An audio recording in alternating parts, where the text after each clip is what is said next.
DCB മീഡിയയുടെ പുതിയൊരു വീഡിയോയിലേക്ക് സ്വാഗതം. സംസ്ഥാനത്ത് 2026-27ലേക്കുള്ള പുതുക്കിയ ബജറ്റ് മുഖ്യമന്ത്രി വി.ഡി. സതീശൻ പ്രഖ്യാപിച്ചപ്പോൾ തദ്ദേശ സ്ഥാപനങ്ങൾ വഴിയുള്ള ആനുകൂല്യങ്ങൾക്കും ഫണ്ട് അനുവദിച്ചിരിക്കുകയാണ്.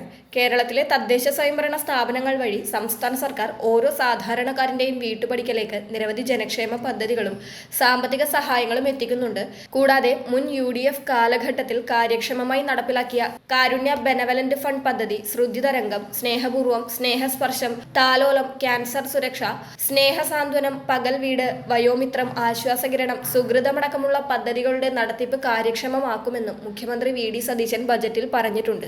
APL, BPL, AAY എന്നിങ്ങനെ ഏത് വിഭാഗത്തിൽപ്പെടുന്ന റേഷൻ കാർഡ് ഉടമകൾക്കും അർഹതയനുസരിച്ച് പഞ്ചായത്തുകളിലൂടെയും മുനിസിപ്പാലിറ്റികളിലൂടെയും നടപ്പാക്കുന്ന വിവിധ ആനുകൂല്യങ്ങൾ സ്വന്തമാക്കാൻ സാധിക്കും. പലപ്പോഴും ഇത്തരം സർക്കാർ സഹായങ്ങൾ പൊതുജനങ്ങൾ കൃത്യസമയത്ത് അറിയാതെ പോകുന്നതും അപേക്ഷ സമർപ്പിക്കാൻ വൈകുന്നതും കാരണം അർഹരായ ഒട്ടനവധി ആളുകൾക്ക് ഇവ നഷ്ടപ്പെടുന്ന സാഹചര്യം ഉണ്ടാകാറുണ്ട്. ഇതൊഴിവാക്കാൻ വാർഡ് തലത്തിൽ ഗുണഭോക്താക്കളുടെ മുൻഗണനാ പട്ടിക തയ്യാറാക്കുന്നതിനുള്ള ഗ്രാമസഭകളും വാർഡ് സഭകളും ഇപ്പോൾ സജീവമായി നടന്നുവരികയാണ്. ഈ വർഷം മുതൽ വാർഡ് സഭകളിൽ ഓൺലൈനായി പങ്കെടുക്കുവാനുള്ള സാഹചര്യം വരുമെന്നാണ് ഏറ്റവും പുതിയ അറിയിപ്പുകൾ. ഓരോ പഞ്ചായത്ത് വാർഡിലും അല്ലെങ്കിൽ മുനിസിപ്പാലിറ്റി വാർഡിലുമൊക്കെ നടക്കുന്ന ഗ്രാമസഭ അഥവാ വാർഡ് സഭാ മീറ്റിംഗിൽ പങ്കെടുക്കുവാൻ മറക്കാതിരിക്കുക. പഞ്ചായത്ത്, മുനിസിപ്പാലിറ്റികളിലൂടെ നൽകുന്ന ആനുകൂല്യങ്ങൾ ലഭിക്കുന്ന ഗുണഭോക്താക്കളെ തിരഞ്ഞെടുക്കുന്നത് പ്രധാനമായും ഇത്തരം ഗ്രാമസഭ, വാർഡ് യോഗത്തിൽ പങ്കെടുക്കുന്നവരിൽ നിന്നാണ്. വീടുകളിലേക്ക് ലഭിക്കുന്ന പല ആനുകൂല്യങ്ങളുടെയും അപേക്ഷാ ഫോമുകളും ഇത്തരം ഗ്രാമസഭ, വാർഡ് യോഗങ്ങളിൽ വിതരണം ചെയ്യുന്നതാണ്. ഈ ആനുകൂല്യങ്ങൾക്കായി അപേക്ഷിക്കാൻ ഏതൊരു കുടുംബത്തിനും 2 പ്രധാന രേഖകൾ അടിയന്തരമായി ഉണ്ടായിരിക്കണം.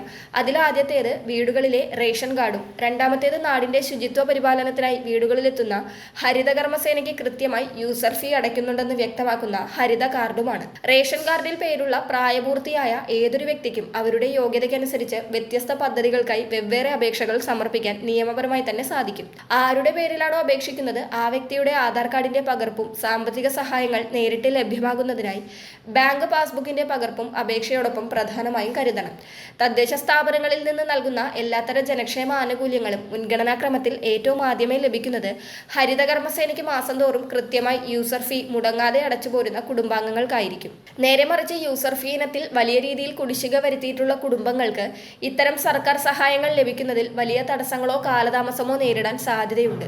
അതുകൊണ്ട് തന്നെ എല്ലാ പഞ്ചായത്തുകളും നഗരസഭകളും ഒരുപോലെ കർശനമായി നടപ്പിലാക്കുന്ന ഈയൊരു മാനദണ്ഡം പൊതുജനങ്ങൾ വളരെ ഗൗരവമായി തന്നെ കാണേണ്ടതുണ്ട്. ഈ പദ്ധതികളുടെ പ്രധാന ആകർഷണം നമ്മുടെ വീടുകളിലുള്ള മുതിർന്ന പൗരന്മാർക്കായി സർക്കാർ വിഭാവനം ചെയ്തിട്ടുള്ള സമാനതകളില്ലാത്ത പ്രത്യേക ധനസഹായ പദ്ധതികളാണ്. 60 വയസ്സിന് മുകളിൽ പ്രായമുള്ളവർക്ക് അപേക്ഷിക്കാൻ APL എന്നോ BPL എന്നോ ഉള്ള സാമ്പത്തിക വേർതിരിവുകളൊന്നും തന്നെ ബാധകമല്ല. പ്രായമായവർക്ക് ദൈനംദിന ജീവിതത്തിൽ അത്യാവശ്യമായി വേണ്ട ഊന്നുവടികൾ, പ്രത്യേക വീൽചെയറുകൾ, കിടപ്പിലായ രോഗികൾക്ക് ആശ്വാസമേകുന്ന വാട്ടർ ബെഡുകൾ തുടങ്ങിയ വിവിധ സഹായ ഉപകരണങ്ങൾ ഇതിലൂടെ വിതരണം ചെയ്യുന്നുണ്ട്. കൂടാതെ പല തദ്ദേശ സ്ഥാപനങ്ങളിലും പൂർണ്ണമായി സൗജന്യമായി നൽകുന്ന കട്ടിലുകൾ, കമ്പിളി പുതപ്പുകൾ എന്നിവയെല്ലാം തന്നെ ഈ പദ്ധതിയുടെ ഭാഗമാണ്. ഓരോ തദ്ദേശ സ്വയംഭരണ സ്ഥാപനങ്ങളുടെയും വാർഷിക ബജറ്റും ലഭ്യമായ ഫണ്ടും അനുസരിച്ച് വിതരണം ചെയ്യുന്ന സാമഗ്രികളിൽ ചെറിയ മാറ്റങ്ങൾ ഉണ്ടായേക്കാമെങ്കിലും മുൻപ് ഇത്തരം ആനുകൂല്യങ്ങൾ ഒട്ടും ലഭിച്ചിട്ടില്ലാത്ത മുതിർന്ന പൗരന്മാർക്കും BPL വിഭാഗത്തിൽപ്പെട്ടവർക്കും ഈ പദ്ധതികളിൽ പ്രത്യേക മുൻഗണന നൽകി പരിഗണിക്കും.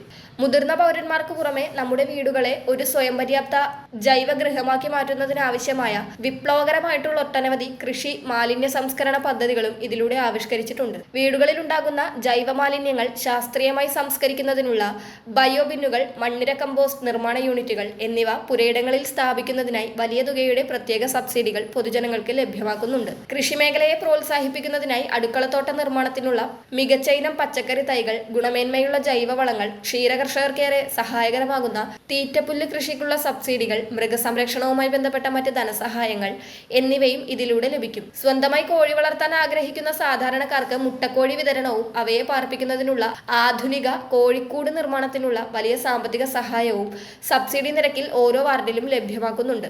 വിദ്യാഭ്യാസ, ഭവന നിർമ്മാണ മേഖലകളിലും പാവപ്പെട്ട കുടുംബങ്ങളെ സഹായിക്കാൻ നിരവധി സ്കീമുകൾ ഇതിൽ ഉൾപ്പെടുത്തിയിട്ടുണ്ട്.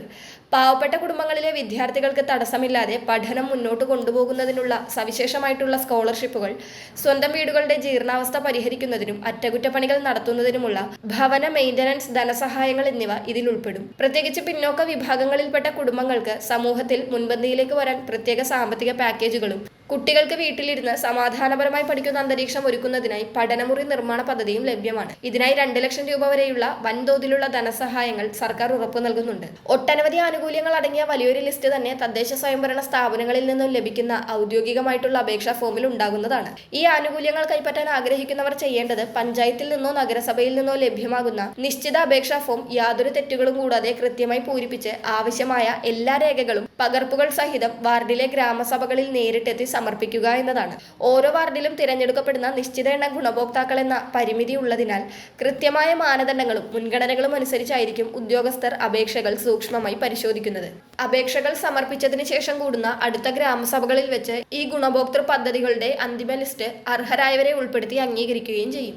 ആനുകൂല്യങ്ങൾ വിതരണം ചെയ്യുന്ന തീയതികളെ സംബന്ധിച്ചുള്ള ഔദ്യോഗികമായിട്ടുള്ള അറിയിപ്പുകൾ തദ്ദേശ സ്ഥാപനങ്ങൾ വഴി കൃത്യമായി പൊതുജനങ്ങളെ അറിയിക്കുന്നതാണ്. ജനങ്ങളുടെ നികുതിപ്പണം ഉപയോഗിച്ചുകൊണ്ട് സർക്കാർ നടപ്പിലാക്കുന്ന ഇത്തരം പദ്ധതികൾ ഓരോ സാധാരണക്കാരന്റെയും ഭരണഘടനാപരമായ അവകാശമായതിനാൽ ഈ വിവരങ്ങൾ പരമാവധി ആളുകളിലേക്ക് പങ്കുവയ്ക്കാനും കൃത്യസമയത്ത് അപേക്ഷ നൽകി ആനുകൂല്യങ്ങൾ നേടിയെടുക്കാനും എല്ലാവരും പ്രത്യേകം ശ്രദ്ധിക്കുക.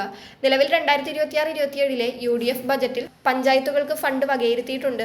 സംസ്ഥാന ധനകാര്യ കമ്മീഷന്റെ ശുപാർശകൾ പൂർണ്ണമായി അംഗീകരിച്ചുകൊണ്ട് തദ്ദേശ സ്വയംഭരണ സ്ഥാപനങ്ങൾക്കുള്ള ഫണ്ടുകൾ ഗണ്യമായി വർദ്ധിപ്പിച്ചതായി ബജറ്റിൽ പ്രഖ്യാപിച്ചിട്ടുണ്ട്. അതിനാൽ ഈ ആനുകൂല്യങ്ങളൊക്കെ കൃത്യസമയത്ത് ലഭിക്കുന്നതാണ്. പ്രധാനപ്പെട്ട ഈ ഒരു ഇൻഫർമേഷൻ മറ്റുള്ളവർക്ക് കൂടി ഷെയർ ചെയ്യുക.